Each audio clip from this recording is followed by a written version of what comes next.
Toastmaster, fellow members, and guests. My name is Gayle and I'm going to tell you a little bit about my first 20 years. They were very crowded. But my first recollection was in first grade. I was extremely shy. I had to go to school by myself the first day. But I had the most wonderful old maid school teacher. She taught all 9 of my brothers and sisters.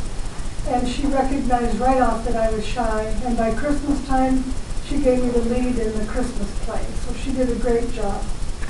My childhood was unblemished. I mean, I really had the best that you could possibly have. Lots of brothers and sisters and aunts and uncles, and we celebrated everything. Every holiday there was a picnic. I really thought I had the world by a string, and I did. But then in 6th grade, I hit a huge bump. My mother got cancer and died. I was 12 years old, and I was just absolutely destroyed by it because all the boys were close to Dad, and I was close to Mom, and she wasn't there anymore. I was the lady of the house at 12. And so the next 2 years are kind of a blur. I hardly remember them. But in 8th grade, 2 things I remember well. One of them, I was very good at sports, by the way. And one of the things that happened, the boys in my class got up a petition and took it to the football coach so that I could play freshman football. And I knew the coach pretty well. I babysat for him.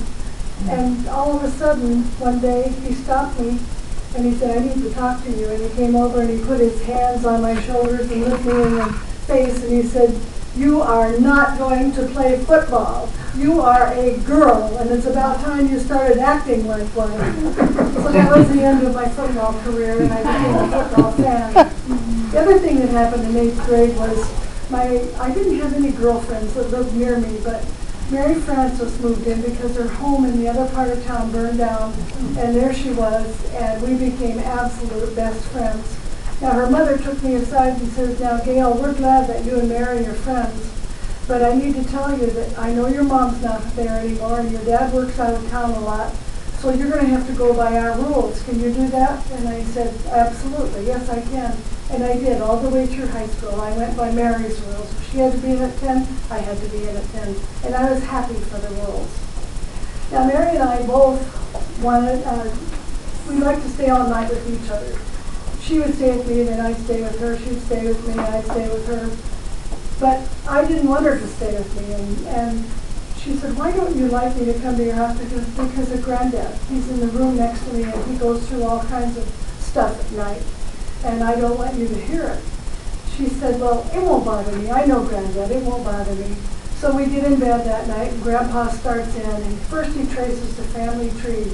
Now, Minnie Bell is the cousin of Jesse, and Jesse is the cousin of Frank, and he traces his whole family tree. He was from Kentucky. And then he would sing a song. He'd sing, "Young Sam Sammons is old Sam Sammons' son." And then he'd talk to my brothers. He called him Snooks, and he'd say, "Snooks, Snooks, isn't it about time for you to be home? Where are you, Snooks? Don't you know that early to bed and early to rise makes a man healthy, wealthy, and wise? Where are you, Snooks? Come on, Snooks."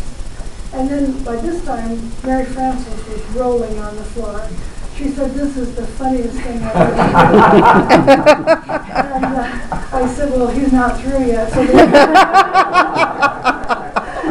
So then he'd have a little pea in his pot by the side of the bed, and then he'd pass a little gas, and then he'd really laugh. So that was over, and the ice was broken, and from then on, I didn't mind if she stayed because she just thought it was the funniest thing she'd ever done. Mary and I both wanted to be nurses, and I went to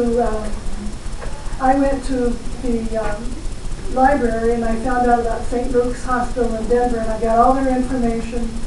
And when I was a senior, I knew it was going to cost me $1,200 because I got that information. And so I borrowed money from the women's club in town, and I was off to nursing school. Now, when I got there, unfortunately, I had old papers, and the tuition had doubled. And I sat in the director's office and cried. I thought they were going to send me home. But she said, "Well, maybe I can find some money." So she got some money from the Lions Club in Denver, and I was able to stay in school. Now, I eventually ended up in Seattle going to nursing school with Mary.